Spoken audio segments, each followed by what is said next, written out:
지난주 수요 성경 공부를 하면서 마지막 요한복음의 성경 구절이 이런 내용이었습니다. 참석하신 분들은 기억하시겠습니다마는 내가 이것을 너희에게 이르면 내 기쁨이 너희 안에 있어 너희 기쁨을 충만하게 하려 함이라, 이렇게 되어 있습니다. 예수님께서 이 말씀하신 이유는 우리 안에 기쁨을 넘치도록 하기 위해서 그 앞에 있는 부분의 말씀을 해 주셨다라고 하는 그런 얘기인데, 앞에 있는 부분의 말씀이 그럼 뭐냐라고 하면 여러분들이 이미 너무나도 잘 알고 있는 아주 유명한 말씀입니다. 요한복음 15장은 이런 비유로 시작하죠. 예수님이 뭐라고 말씀하십니까? 나는 포도나무요, 너희는 가지고, 그리고 하나님은 그 포도나무를 가꾸시는 농부다라는 말씀을 쭉 해주시고 나서 오늘 요한복음 15장 11절에서 오늘 이 말씀을 하시게 됩니다. 우리가 예수님 안에 거하고 그리고 예수님이 우리 안에 거한다라고 하는 이 말씀은 곧 우리에게 기쁨을 넘치도록 해주시기 위하여 해주신 말씀이고, 우리를 힘들게 하거나 우리를 괴롭게 하기 위하여 주신 말씀이 아니라고 하는 얘기입니다. 그런데 그럼에도 불구하고 많은 분들이 예수님 안에 거하는 것을 어떤 구속이나 속박으로 이해할 때가 있어서 교회를 쉬고 싶다 혹은 신앙생활을 쉬고 싶다라고 말하는 분들이 있음을 보게 됩니다. 제가 수요 성경 공부를 마무리하면서 이런 말을 했습니다. 여러분들도 이미 다 알고 계시는 말씀일 텐데, 재채기와 사랑은 숨길 수 없다라는 말씀을 드렸습니다. 제가 굳이 설명하지 않아도 이 말의 의미를 여러분들이 다 아실 거라 생각이 됩니다. 우리가 예수 안에 살고 예수님이 내 안에 살면 기쁨이 넘쳐나서 그 기쁨을 감출 수 없이 드러내야 하는데, 과연 우리의 신앙의 현실이 그런가를 돌이켜봐야 한다는 그런 말씀입니다. 예전에 한참 이런 우스갯소리가 있었습니다. 최근에 혼인신고하신 분에게는 죄송할 말씀일 수도 있는데 요즘은 잘 안 하는 것 같아요. 결혼을 왜 하느냐면 판단력이 부족해서 하고, 청년들은 귀담아 들을 필요 없어요. 청년들이 결혼 안 할라. 자, 이혼은 인내력이 부족해서 한다고, 재혼은 기억력이 부족해서 한다라는 우스갯소리가 있었어요. 옛날에. 지금은 안 하고, 우리 시대 때 그런 말을 합니다. 사람이 살면서 결혼을 하죠. 물론 독신주의자들도 있습니다만은 대부분의 일반적인 사람들은 결혼이라는 걸 합니다. 결혼을 하신 여러분들에게 왜 결혼을 했는지를 생각해 보라고 말씀하시면 대부분은 내 인생이 더 행복해지기 위해서 결혼을 한다라고 생각하고 또 대답을 합니다. 그래서 사람은 누구든지 행복해지고 싶어 합니다. 자신의 괴로움을 즐기는 정신병에 걸린 사람들인 마조히스트를 빼고는 누구나 다 행복을 추구하며 살아갑니다. 그래서 결혼은 행복이다라고 하는 등식이 성립하면 참 좋은데, 살다 보니 결혼이 행복이 아니라 때로 불행하다고 느낄 때가 있는 것이 삶의 현실의 모습입니다. 말 그대로 눈에 콩깍지가 씌워져 있을 때는 이 사람이 아니면 절대 행복할 수 없을 것 같지만, 문제는 그 콩깍지가 그리 오래 덮여져 있지 않다 보니 그 행복 또한 영원토록 보장받기가 어려운 것이 사실입니다. 흔히들 우리 청년들에게 좋은 사람 만나 행복하게 살아라 라는 말을 하기도 하고 듣기도 합니다. 저도 제 아들과 딸이 어느덧 좋은 사람 만날 때가 돼서 이런 기도를 하고 있습니다만은, 좋은 사람 만나는 게 참 중요한 일입니다. 그런데 문제는 세상에 좋은 사람이 따로 정해져 있지 않다는 데 있습니다. 왜냐하면 사람 속에는 좋은 것도 있고 나쁜 것도 있기 때문에 그렇습니다. 그래서 좋은 사람을 만나는 것이 아니라, 사실은 정확히 표현하자고 하면 좋은 사람이 되기 위하여 서로 만들어 가야 하고 다듬어져 가야 한다라고 하는 얘기입니다. 사실 나도 내 자신이 마음에 들지 않을 때가 있는데, 다른 사람이 내게 좋은 사람이 되는 것은 결코 그리 쉬운 일이 아니기 때문에 그렇습니다. 그래서 좋은 사람은 서로 만들어 가는 것이 있습니다. 사실 사람 하나 잘 만나서 행복한 것은 행복이 아닙니다. 그건 차라리 행운이라고 하는 것이 맞는 표현입니다. 사실 행운을 기대하는 것은 사실상 도박과도 같습니다. 그런데 종종 행복과 행운을 구별하지 못합니다. 행운이 행복인 줄 압니다.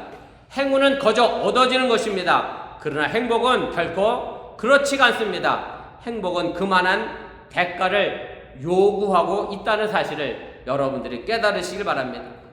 그래서 그 많은 대가를 제대로 감당해내지 않으면 결혼 생활에서 행복을 결코 만들어낼 수 없다는 그런 말씀입니다. 제가 사랑을 결혼과 연결을 시켜서 설교를 시작했습니다마는 사랑이라고 하는 것은 비단 결혼에만 국한된 것은 아닙니다. 우리 인생 전부가 이 사랑과 아주 밀접하게 연결이 되어 있습니다.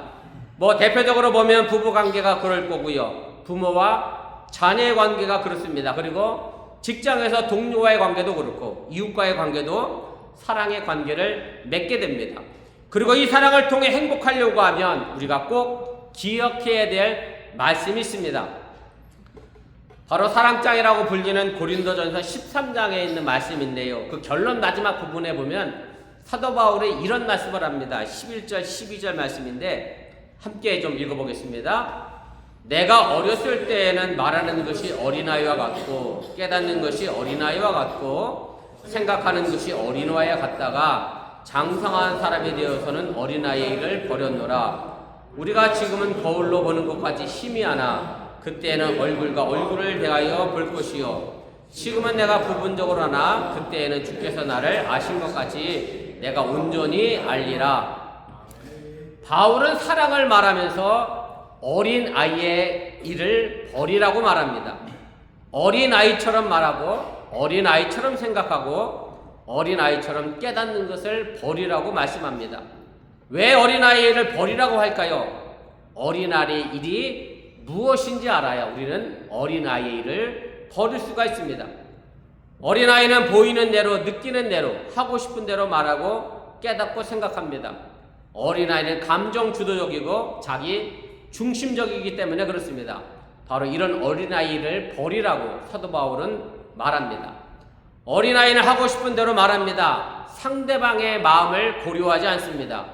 이 말이 상대에게 어떤 상처를 주는지를 생각하지 않고 뱉어버립니다. 내가 이 말을 하게 되면 어떤 파급이 일어날지도 생각하지 않습니다. 이 말에 어떻게 책임질 것인가를 고려하지 않고 마음 내키는 대로 즉흥적으로 합니다. 자기 중심적인 언어를 구사하는 것이 바로 어린아이입니다.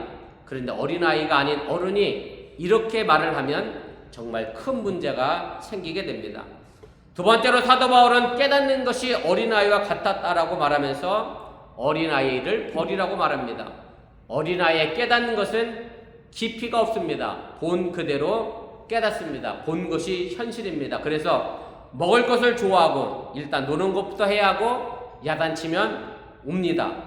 제가 오늘 일부 유스 예배 드리면서 꼭 고랑이보다 무서운 게 뭐지요? 네, 꽃감이잖아요. 우리 유스가 그 말은 들었어. 어디서 듣긴 들었는데 도대체 그 말이 뭔지를 몰라갖고 제가 한참 설교 전에 설명을 했습니다만 맛있는 거 주면 어린아이는 울다가도 그냥 그칩니다. 호랑이가 문제가 아니죠. 어린아이는 그렇게 표피적으로 감정적으로 받아들이게 됩니다. 이것은 어른이 돼서도 사실은 나타납니다. 귀에 듣기 좋은 이야기를 해주는 사람은 내게 좋은 사람이고 충고나 조언을 하는 사람은 내게 나쁜 사람이라고 생각합니다. 그래서 어린아이의 귀는 얇습니다. 울다가도 웃고 웃다가도 금방 웁니다. 어린이 돼서도 그렇다면 여간 문제가 아닐 수 없습니다. 세 번째로 사도 바울은 생각하는 것이 어린아이와 같았다라고 말합니다. 어린아이는 자기 중심적으로 생각합니다. 다른 사람의 입장과 다른 사람의 형편을 고려하지 않고 자기 하고 싶은 대로 제 입장만 생각합니다. 어린아이는 기차를 타고 가며 경치를 보는데 기차가 간다고 생각하지 않고 내가 경치가 자기에게로 온다고 생각합니다. 자기 자신이 중심이기 때문에 그렇습니다. 그래서 자기가 좋아하면 남도 좋아한다라고 생각합니다. 자기가 사랑하면 상대방도 그것을 사랑으로 받아들일 것이라고 여깁니다. 사실 부부간의 갈등도 여기서부터 출발합니다. 그래서 사랑의 가장 중요한 것은 상대방을 아는 겁니다. 얼굴과 얼굴을 대하여 볼 정도로 알아야 합니다.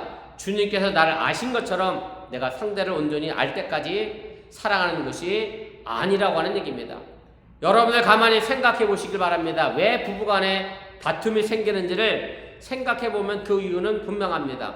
서로의 상대를 잘 몰랐기 때문입니다. 그래서 상대를 알려는 노력, 상대를 이해하려고 하는 노력, 이것이 바로 결혼 생활이라고 해도 틀린 말이 아닙니다. 사실 이런 노력이 없이 사랑을 한다라고 하면 그것은 그저 울리는 꽹과리에 불과하다라고 사도 바울은 고린도전서 13장 1절에서 이렇게 시작하면서 자신의 사랑장을 이야기하고 있습니다.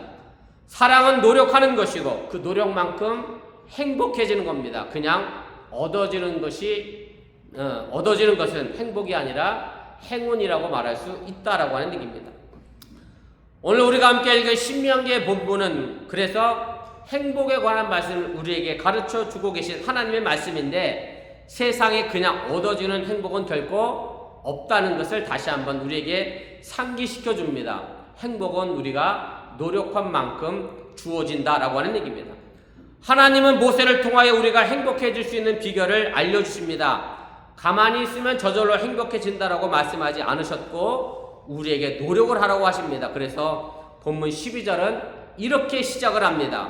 내 하나님 여호와께서 내게 요구하는 것이 무엇이냐? 그리고 이 하나님이 우리에게 바라시는 것을 5가지 동사를 써서 알려주고 있는데, 그것은 바로 하나님을 경외하고 하나님의 말씀대로 행하고 사랑하고 섬기고 그리고 하나님의 말씀을 지키라고 하는 이 5가지 동사로 우리에게 알려주고 계십니다. 사실 이 5가지 동사들은 신명기 전체에 굉장히 많이 등장하고 언급되는 단어들입니다. 사람의 기본적인 태도는 바로 하나님을 공경하며 사랑하는 것이 있습니다. 이 같은 태도를 가진 사람은 결코 하나님의 법을 떠나지 않습니다. 그래서 하나님을 섬기게 되고 하나님의 계명을 지키게 될 것이라고 하는 것이 모세를 통한 하나님의 말씀의 내용입니다. 결국 이것은 사도 바울이 로마서 12장에서 우리에게 이런 말씀을 하시죠. 너희는 살아있는 산 제물이 되라고 한 말씀과 같은 의미입니다. 무슨 말씀인가 하면 예배와 내 생활은 결코 분리되는 것이 아님을 우리에게 알려주고 있는 말씀이라고 하는 얘기입니다. 그럼 하나님은 왜 이것을 우리에게 요구하시는지 그 이유를 13절에서 이렇게 말씀을 하십니다. 내가 오늘 내 행복을 위하여 네게 명하는 여호와의 명령과 규례를 지킬 것이 아니냐라고 말씀합니다. 하나님은 우리가 이 땅에서 행복하게 살기를 원하시고 우리가 행복하기 위해서는 바로 하나님의 명령과 법을 잘 지키라고 말씀을 해 주고 있다라고 하는 얘기입니다. 제가 이미 설교 전에 말씀드렸습니다만은 개역개정 성경에서는 행복이라고 번역을 했습니다만은 이 단어는 히브리어 토브라는 단어를 번역한 겁니다. 토브라고 하는 단어의 기본적인 뜻은 좋다, 기쁘다라는 뜻을 가지고 있고 NIV 영어 성경에서는 굿이라고 번역을 해놓았습니다. 오늘 본문의 말씀은 하나님의 계명이라는 것이 결코 지기 힘든 무거운 짐이 아니라 오히려 우리가 이 땅에서 잘 되게 하기 위하여, 행복하게 하기 위하여, 좋게 하기 위하여, 기쁘게 하기 위하여 보여주고 있는 말씀임을 선언하고 있다라고 하는 얘기입니다. 갈라디아서 5장 22절부터 23절에 보면 성령의 9가지 열매가 나옵니다. 이렇게 되지. 오직 성령의 열매는 사랑과 희락과 화평과 이렇게 쭉 나오는데요. 성령의 열매를 순서대로 보면 사랑 다음이 희락입니다. 한문은 희락은 한문이고 그냥 쉬운 말로 하면 기쁨이라고 하면 되고요. 그래서 영어 성경 NIV에서는 이것을 조이라는 단어로 번역을 해놨습니다. 어떻게 보면 조이가 우리에게 확 와닿는 그런 단어일 수도 있습니다. 우리가 하나님을 믿고 예수님을 따르는 길이 기쁨의 길이 아니라고 하면 우리 현재의 우리 인생에 누리는 천국은 없다는 말과도 같게 됩니다. 다시 말씀드리면 이 땅에서는 그저 참고 견디고 죽고 나서 내가 저 천국에 가서 다 누려야지 라는 말과 같다고 하는 얘기인데, 이렇게 되면 이 땅의 현재의 삶은 굉장히 괴롭고 힘들 수밖에 없는 그 현실을 우리가 맞이하게 됩니다. 인도 혈통의 캐나다 작가인 로빈 샤르마라고 하는 사람이 쓴 대표적인 책이 하나 있는데요. 페라리를 판 수도사라고 하는 책인데, 이 페라리가 여러분들이 아는 페라리입니다. 이탈리아의 명차 페라리를 얘기하는 거예요. 이 사람이 페라리를 타고 다니다가 팔았나 봐요. 저도 이 책을 전부 다 본 건 아니라 거기에 보면 한 글귀가 나오는데 이런 글귀가 있습니다. 미래의 성공을 위해 현재 행복을 미루지 마라. 우리가 삶을 충만하게 살아야 할 시간은 복권에 당첨되거나 은퇴를 했을 때가 아니다. 행복은 먼 미래가 아니라 지금 이 순간이다. 이 글에 대하여 여러분들 오해 없기를 바랍니다. 천국과 내세를 생각하지 말고 현재 이 순간만 즐기라고 하는 쾌락주의를 부추기는 말은 결단코 아닙니다. 지금 내가 예수 안에서 살아가는 현재의 삶에서 행복하고 기쁘게 살아가야 우리가 저 천국의 삶도 행복하고 기쁠 수 있다라고 하는 얘기고, 그저 이 땅의 삶은 참고 견디고 억울한 일을 당해도 그냥 숙이고 넘어가라고 하는 그런 말의 의미는 결단코 아니라고 하는 얘기입니다. 오늘 본문 13절에서 말씀하고 있는 것처럼 내가 오늘 행복을 위해 하나님의 명령과 규례를 지켜야 한다라고 하는 얘기입니다. 오늘의 행복이 중요한 것이지 내일 모레 행복을 위하여 살라는 의미는 결코 아닙니다.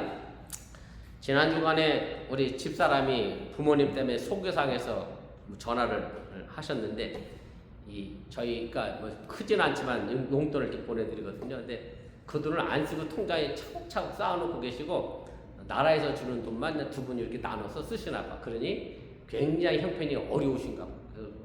우리 집사람이 그거 찾아서 쓰시라고 하니까 저희 아버님이 뭐라고 그러시냐면, 내가 언제 죽을지 몰라서 그걸 못 쓰겠다는 거야. 그러면 우리 아버님은 그 돈을 쓰고 돌아가실까요? 제가 보기엔 못 쓰고 돌아가십니다. 그러면 지금 쓰셔야 나중에도 쓰시지 절대 못 쓰십니다. 오늘 내가 먹고 사는 문제가 심각한데 나중에 죽을 때를 생각하고 통장에 저금하는 것도 어찌 보면 제가 뭐 그런 나이 드신 부모님의 마음을 이해 못하는 건 아닌데, 사실은 우리가 미래 행복을 물론 중요하죠. 내세의 천국 중요하죠. 그러나 지금 이 땅에서 예수 믿고 사는 내 삶이 행복한 게 더 중요하고 소중한 가치가 있다는 사실 또한 여러분들이 꼭 기억하시길 바랍니다. 명령과 규례는 하나님의 말씀입니다. 이 말씀에는 약속이 있습니다. 그 약속이 바로 행복입니다. 본문 14절 말씀부터 22절까지는 마지막까지 바로 행복을 위하여 내가 오늘 행복하려고 하면 무엇을 해야 하는지에 대한 말씀을 우리에게 알려주고 있습니다. 두 가지로 정리를 좀 해보겠습니다. 그 첫째는 자존감입니다. 자기를 존중하는 마음이 있어야 우리는 행복할 수 있습니다. 행복해지려고 하면 먼저 자기를 사랑해야 합니다. 자신이 얼마나 소중한 사람인가를 알아야 한다라고 하는 얘기입니다. 15절 말씀인데, 여호와께서 오직 내 조상들을 기뻐하시고 그들을 사랑하사 그들의 후손인 너희를 만민 중에서 택하셨음이 오늘과 같으니라. 이스라엘의 행복은 자신들이 택함을 받은 존재라는 것에 있습니다. 그냥 태어난 존재가 아니라 부름받은 존재여 택함을 받은 존재라는 말입니다. 이 말을 바꿔 말하면 나를 택하시고 불러주신 분이 계시다는 말입니다. 그러기에 내 생에는 나를 택하신 그분의 뜻이 담겨져 있다라고 하는 말이고, 그래서 그냥 되는 대로 살아서는 안 된다는 말입니다. 이 신명기의 배경은 이스라엘이 이집트에서 히브리 노예로 살다가 탈출하여 광야길을 걷고 있을 때에 주어진 말씀입니다. 아직 노예의 때를 벗지 못했습니다. 노예는 주인이 하라는 대로 하는 주체가 없는 그런 사람입니다. 출애굽 사건은 사실은 노예에서 주인이 되는 사건입니다. 이제는 하나님의 택함을 받은 존재라는 말입니다.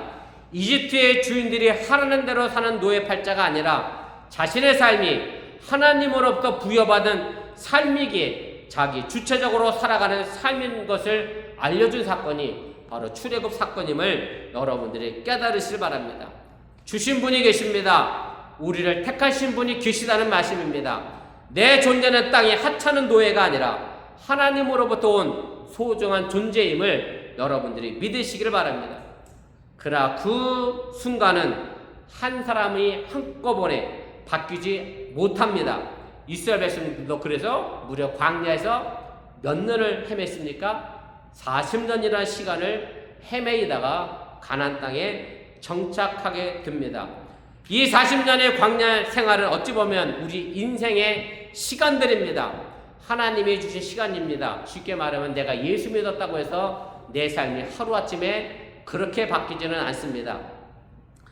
아브라함으로 바뀌기까지 25년이 걸렸고요. 오늘 아침에 제가 뉴스 설교 내용이 그 얘기거든요. 아브라함 얘기. 그러면서 꽃감이 되려고 하면 가을에 선선한 바람을 견뎌 겨울이 돼야 꽃감이 됩니다. 내 인생의 삶의 시간이 연속 속에서 우리가 노예의 때를 벗어내는 시간들이 필요합니다. 절망의 노예가 되고 물질의 노예가 되고 자그만 일에도 휘청거리는 노예가 되고 게으름의 노예가 되는 것에서 벗어나는 것이 저천국을 향해 가는 내 인생의 여정 속에서 일어나야 될 사건들임을 여러분들이 믿으시길 바랍니다. 그래서 본문 16절에 하나님은 이렇게 말씀을 전합니다. 그러므로 너희는 마음에 할례를 행하고 다시는 목을 곧게 하지 말라. 할례는 여러분들이 아시는 것처럼 이스라엘 백성들이 하는 육체적 표피를 제거하는 일들입니다. 히브리어로 물이라는 단어를 사용합니다. 그것의 원래 뜻은 벗기다라는 뜻이 있습니다. 그런데 오늘 모세는 하나님의 말씀을 전하며 육체적 할례를 이야기하지 않고 마음의 할례를 이야기했습니다. 마음에 있는 출애굽 시대의 노예 근성을 벗기라는 뜻입니다. 그래서 마음의 할례가 더욱 중요합니다. 더 이상 노예 근성으로 목을 곧게 세우지 말고 내 뜻을 굽혀 하나님의 뜻을 받아들이는 것에 우리의 행복이 있다는 사실을 여러분들이 믿으시길 바랍니다. 더 나아가 내가 소중한 존재 하나님의 자녀이듯이 나와 함께하고 있는 모든 이웃도 소중하다는 것을 아는 데에 행복이 있습니다.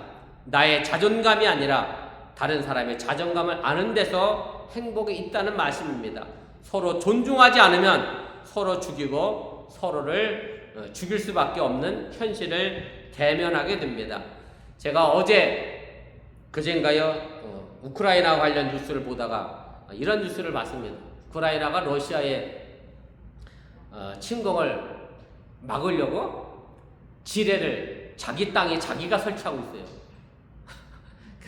러시아 입장에서도 우크라이나가 자기 땅에 넘어올까봐 지뢰를 파묻고 있고, 그래서 자기들도 서로 지뢰가 어디 묻혀 있는지를 몰라요. 전 유럽이 지금 땅속에 자기들 스스로가 지뢰를 파묻고 있는 현실을 직면한 그런 뉴스를 제가 봤습니다. 자기 나라 지키겠다고 결국 대부분의 피해를 누가 보겠어요? 거기 지뢰가 묻혀 있는지 모르고 돌아다니는 어린아이들이 지뢰를 밟고 폭발해서 어린아이가 장애가 되는 그런 뉴스를 제가 봤습니다.